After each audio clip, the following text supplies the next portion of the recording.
Tabang, for that very kind introduction, and good afternoon, everybody. It's great to be here, sharing with you some thoughts on good governance and its role in building good reputation.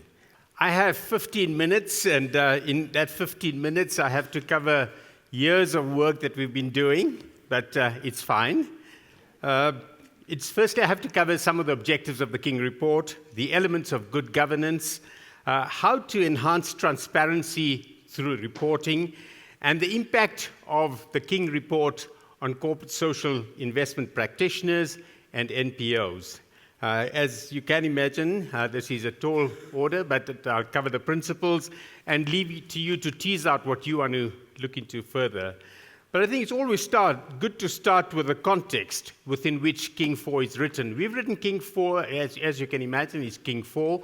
We've written King 1 in 1994, King 2 we wrote in 2000, King 3 was in 2008, 2009, just after the financial crisis, and in 2014, 2015, we published King 4.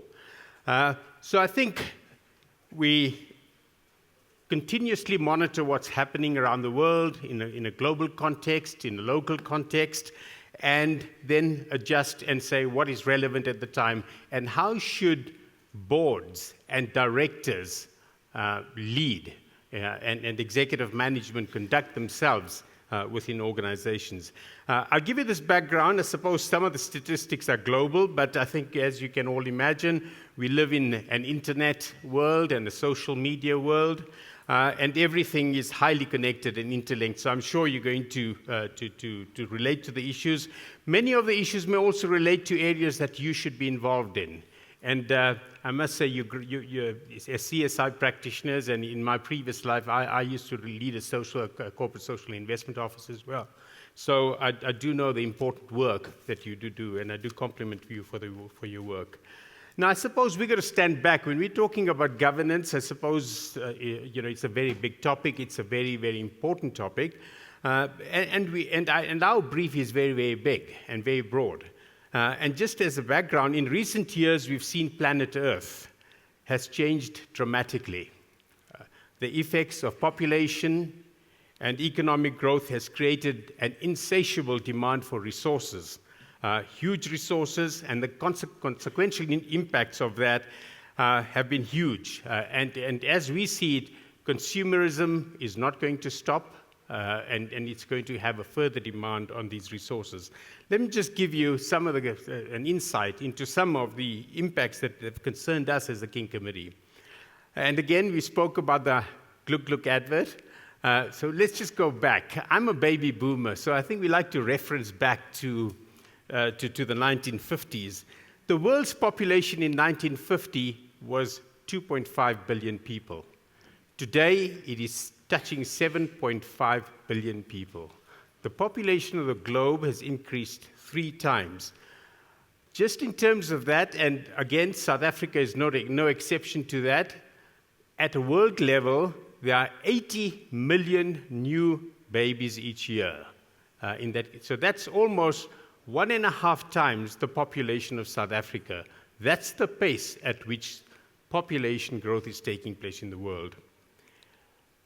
More people are moving into cities and into urban structures, and that is causing a significant strain on infrastructure. And I think just in the last 2 weeks, you've seen what's happening in our own territory. Service delivery protests, because people are just not getting infrastructure, just cannot cope in that regard. Also, since 1950, there's been a 10-fold increase in the global economy. Energy and water usage is up 5 times since 1950, and we see the next major conflicts is not going to be over oil, which traditionally has been where the issues have been. The next global conflicts are going to be about water and resource water usage. And just close to home, I don't know if you recall, just in 1998, Gauteng had to defend, and the government of South Africa had to defend the water resources of South Africa and almost declared war on Lesotho. So that's what we're talking about, water conflict. There's a record concentration of greenhouse gases in the atmosphere, and there's mass extinction taking place on plants and animals. So we refer to this at the King Committee as the massive ecological overshoot that's taking place. In addition, when we come to the people perspective of all of this, the gulf between the richest amongst us and the poorest amongst us is getting wider and wider. Society has never been so unequal as it is today, where 1% of the world's population, and I can tell you that's not too different in South Africa, own more wealth than the remaining 99%. Imagine 1% of the world's population owning 99% of the world's wealth.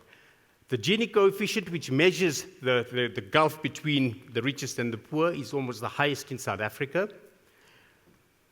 Another impactful thing we've got to watch about is that, and going back before the baby boomers' time as well, going back to the Industrial Revolution in the 1700s, the working week was 80 hours a week at that day. Today, we talk between 35 and 40 hours. That's your working week. And we're now into the fourth Industrial Revolution, where we see robotics, artificial intelligence, and things being automated further. You can imagine what that's going to do to jobs. So I think that's the further thing. Now you may ask, well, what has all this got to do with governance? You know, companies, businesses, and governments utilize all these scarce resources. Companies and governments employ the largest number of people. If you look at the turnover of some companies, the turnover of some companies is larger than the GDP of some countries. That's what's happening. If you look at the top, just the 100 economies of the world, and by economies, it could be countries or it could be companies. 45% of companies are in that top 100 league. That means they control 45%. Companies are almost as bigger than countries. So the decisions that these companies are making have a significant impact on the lives of people and also on the planet. And further, when we're reflecting on whenever we look at the King Committee and say what we're wanting to look at, we've also had a number of scandals in the last couple of years around the guardians of good governance, that, you know, those that should be at watching things have failed.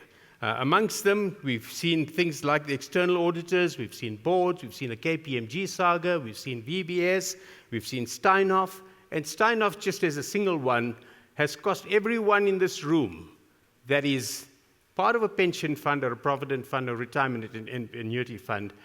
Remember, your funds, your savings have been in those funds, and you've lost money out of that. And that's what public interest is about. It's also shareholder activism is on the increase, because I don't think the public can just sit and watch all these things. And it's also frightening when you see the revelations that are coming out of the Zondo Commission on corruption at the moment. So it's all the things that we have to take into account. But having said that, we can't just lament on the negative. I think we are never defined by the conditions we face, no matter how hopeless they are. What we are always defined by is how we rise and respond to it.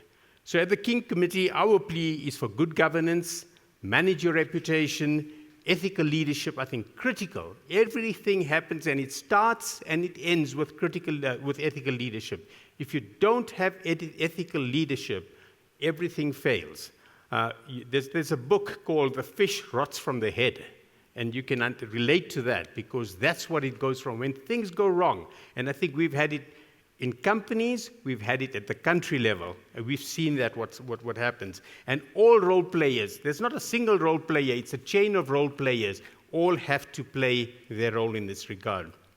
So what do we do? What is the primary objective of King? I think we try to make corporate governance more accessible, more relevant, and applicable to a wide range of organizations. We have a concept called proportionality built into the King Report, saying that this is not only about large corporations, this is about every business, every corporation, and it apply those principles to every one of those organizations. So whether you're a public sector organization, whether you're a state-owned entity or a non-profit organization, apply the King Code. So what are the elements of good governance as we see it, which boards and and executive management must always bear in mind. And that is, firstly, we live in a country where there's a rule of law. I think the rule of law must prevail at all times, and that's where the ethical climate comes in. There must be a commitment right from the board of directors, executives, non-executive directors, to have processes in place that we comply with laws and regulations of the country. Corruption, bribery, those into your supply chain, all of those things have to be dealt with. That just doesn't happen. We've got to have transparency of treatment, of transparency of disclosures. You've got to take responsibility as a board for good actions and bad actions. The buck has to stop with you. Accountability is part of that, independence, consensus-orientated, and we have to be effective and efficient. And I think if organizations follow all of these things, we believe it clearly impacts reputation, and the most valuable asset of any organization is its reputation.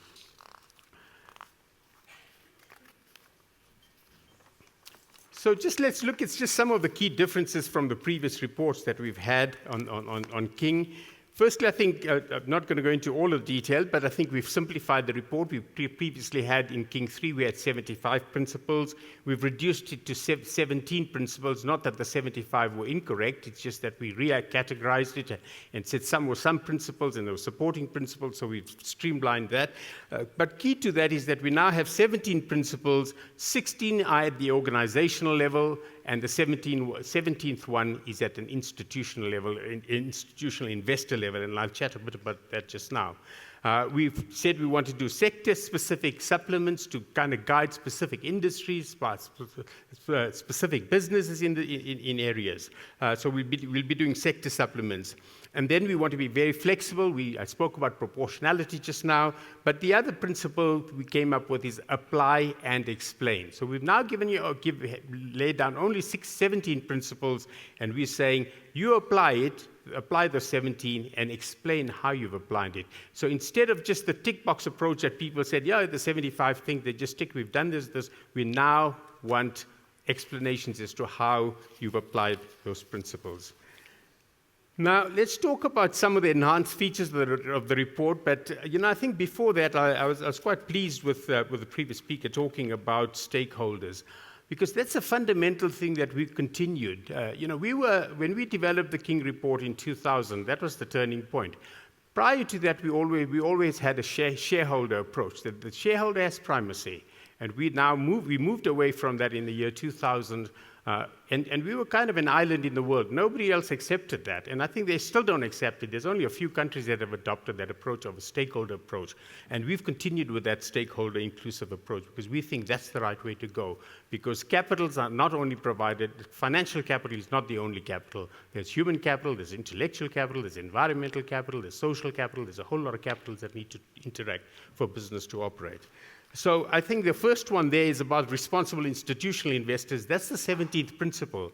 We also have brought in a principle saying that it's not just the business or the company that needs to apply good governance. We want pressure from the investors of that company to also put the pressure on the company to comply with good governance principles. So, for example, if you look at just an example of BlackRock, which is the largest private equity house in the world, amongst the largest private equity houses in the world, they send out a letter to the companies in which they invest and say, at the end of the year, when we judge you and when we vote for your financial statements and your financial position and your remuneration of your executive directors and non-executive directors, we are going to take into account what you've done in terms of your strategy for the environment, in terms of social reporting, as well as on governance reporting. So the pressure is on in that regard, and that's going down pretty well. Fair and responsible and transparent remuneration. I think this is one of the most vexed questions we find around the world. It's not only a South African feature. The difference between what CEOs are being paid, and board members are being paid, and what average employees are being paid is a huge course of debate, and that's kind of links again with this Gini coefficient that we've been talking about. So I think we want fair, responsible, and transparent remuneration. Explain what you've done. This issue around tax strategy and policy has become a major issue around the world. As business has globalized, tax structures or countries' tax systems have eroded the tax bases, and that's become quite an issue. I think just a couple of weeks ago, maybe it was 2 weeks ago, I don't know if you've seen the headlines in the Sunday Times about British American tobacco. Same issue. The South African authorities are saying you are not paying your rightful share of taxes in this country. And we've seen that issue with Starbucks around the world. We've seen that with Microsoft. This is becoming a big issue. So we are pleading that when you have boards must take into account and make sure that there's transparent tax strategies and tax policies, because I can tell you that advert, that first page on the Sunday Times is no good for anyone's reputation. And that's what this is all about, because it damages your reputation as a responsible corporate citizen. Balanced composition of the governing body, I suppose we're saying that, gender has to be more balanced. There needs to be more gender representation, more race representation, disability, age. All of those things have to be taken into account in terms of a balanced composition, and also the performance evaluation of the governing body. How do you enhance transparency? I just got a few thoughts there. I suppose social media is a very, very important one. Events like this is very, very important. Cornerstones of reporting still remain the financial report. I suppose if you haven't got your hand and pulse on the money, you don't know what to do, how you're going to do it. So it remains a cornerstone. I suppose the sustainability statement is something that we've proposed in the King report, as well as an integrated report is something that we've proposed. I think we were the first in the world to suggest an integrated report, and that's now being taken around in the world. And the integrated report was an attempt to just say, let's cut out all the clutter that laws and regulations ask you to report on. Simply just tell us tell your stakeholders how you've created value. How have you made your money? Have you done it in an ethical way? Just give us a simple story around it. Have you complied? What have you done to the environment? What have you done to your intellectual capital? What developments have you done? What risks have you taken on in terms of managing the risk to make sure that the business is sustainable? And then there's some performance measures. And research shows that companies that have done this well, having good financial reporting, sustainability reporting, and a solid integrated report, their companies have improved their reputations. And in cases of companies that have the securities listed on the stock exchange, they trade at a premium of up to 20%. So there is a lot of sense in all of this.